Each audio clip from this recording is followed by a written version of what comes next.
Tennessee football was at a magical season. After starting out unranked, they won game after game and beat top 25 opponent after top 25 opponent until they knocked off Alabama in what could be the game of the last 10 years in college football. It's been an insane year for the Volunteers, and a big reason for that has been their quarterback Hendon Hooker. After starting out at Virginia Tech, Hooker transferred to Tennessee before the 2021 season in hopes of saving his career. Little did he know, he would start out as the backup to the subject of today's video. Hooker would end up beating this guy out, went on to have a great 2021 season, and then has been a superstar this year. The only downside to Hooker's success has been that everyone has forgotten about that backup quarterback from 2021, Joe Milton.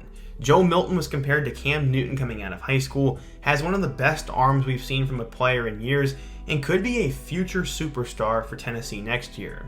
If he can do anything like Hooker has done in this system, Milton's going to be fun to watch next year, and in today's video, we're going to talk about who this guy is, my expectations for him, and why he could be a future star. But before we get started, we're so close to 100K, so be sure to hit that subscribe button, leave a like if you want to support today's video, turn on post notifications so you never miss when I upload, and let me know what player, team, topic, or situation I could cover next. Now let's get started and talk about Tennessee's superstar backup, Joe Milton. If you're a fan of this channel, I've made multiple videos on Joe Milton, as he is one of my favorite players, and I love the dude coming out of high school, and I really hoped he would work out at Michigan, so it makes me happy that I get to make today's video and talk about his future. But let's first go back in time and see who Joe Milton is. Milton was born and raised in the Sunshine State of Florida, and at 6'6", he became a big-time quarterback prospect immediately.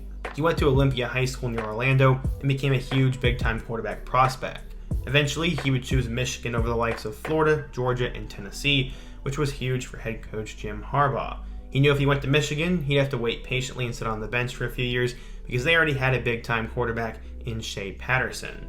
Starting was never going to be a guarantee for Milton at Michigan, and when he arrived, he'd have to compete with Dylan McCaffrey and Cade McNamara going into the 2020 season. Add in the fact that five-star quarterback J.J. McCarthy was coming in the next year, and this was going to challenge Milton. Many thought of him as a raw prospect who just had a big arm and couldn't actually do anything. His arm was the big reason he was a ginormous recruit.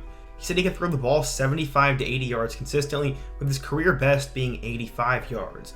Add in the fact that he was 6'6" and super athletic. If he could be developed properly and coached up the right way, he could be a future superstar, and those Cam Newton comparisons weren't all that outlandish. That was a huge what if though, as he was going to have to figure it out and develop first. As a senior, Milton threw for 1,317 yards with 10 touchdowns and had 6 picks. He also ran for 262 yards and 5 touchdowns on the ground, and based on those numbers, you can do the math, he was not being recruited because of insane stats. One quarterback scout said, quote, "Milton is everything Coach Harbaugh's ever wanted. Harbaugh loves alphas. He loves guys who aren't afraid to get into a fist fight. With Joe, he's going to go in, take the curriculum, break it down, immerse Milton in it, and this is absolutely 100% Harbaugh's type of kid. It's a perfect match." Alright, so this was obviously going to be a good fit, and there was a lot of hype to him. According to 24/7 Sports, he was the number 9 pro-style quarterback, a 4-star recruit, and the 204th best player in the class of 2018. But how would Milton do at Michigan? When Joe arrived at Michigan, it was going to be a challenge for him. For a little while, he would sit on the bench, and this was not something he was used to. He said, quote, "It's a very difficult challenge just watching others play. That's not what I'm used to doing. But at the end of the day, you gotta do what you gotta do. I learned a lot from Shea, and I'm still learning from him. I'll take his game and my game and put it together, and that's awesome." In 2018 and 2019, Milton would have 11 total passing attempts for just over 100 yards with a touchdown and 2 interceptions. He had been developing his first 2 years on the bench, and a coach from an arch-rival school took notice. Apparently, Urban Meyer said he always saw Joe Milton as the fiercest challenge to the Buckeyes because of his height, arm, athleticism, and the way he carried himself. He said he saw Cam Newton in him, and Urban Meyer doesn't typically just hand out compliments like that to anyone. Urban wasn't alone in that either, as former USC and current college football analyst Matt Leinart said he looked like Cam Newton too. So all of a sudden we had all this Cam Newton hype, but you'd have to beat out 2 guys for the starting job going into 2020. The first was Cade McNamara, who was a true freshman from the state of Nevada, and then you had Dylan McCaffrey, who was a former blue chip recruit and was eager to take the spot. Milton would have it easy. McCaffrey would enter the transfer portal, and all of a sudden the Joe Milton hysteria began. The beginning of the Joe Milton era was great, but then it quickly fell apart. He would throw for 225 yards and 2 combined touchdowns in a win over number 21 Minnesota. Week 2, he struggled. In a home game against Michigan State, he'd throw for 300 yards, but they ended up losing 27-24.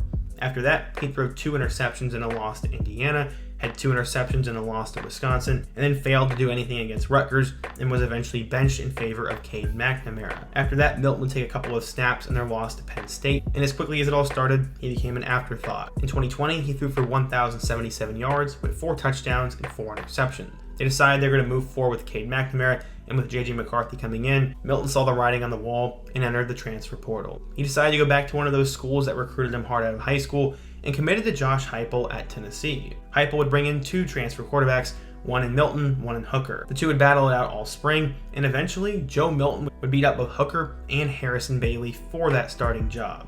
Except, how would he do at Tennessee? Going into the year, Milton was named the starter, and in his first game against Bowling Green, he'd throw for a touchdown and had 2 more on the ground.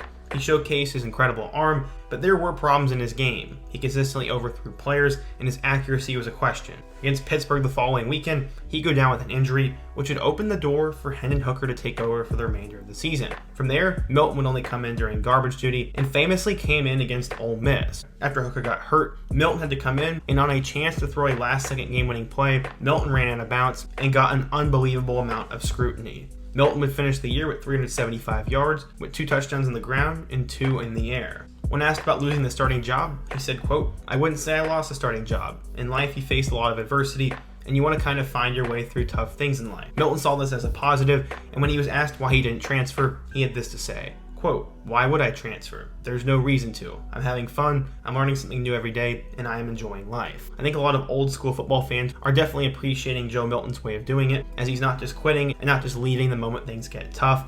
And this year, he's having fun as a backup and could have an opportunity to play in the college football playoff if a couple things happen. So far in the year, Milton's thrown for 5 touchdowns as the backup quarterback, and if Tennessee gets to that playoff and Hooker goes down, Milton will be ready. This past weekend, I watched my Mizzou Tigers take on Tennessee, and while it was close in the first half, it eventually got so out of hand that Milton came in.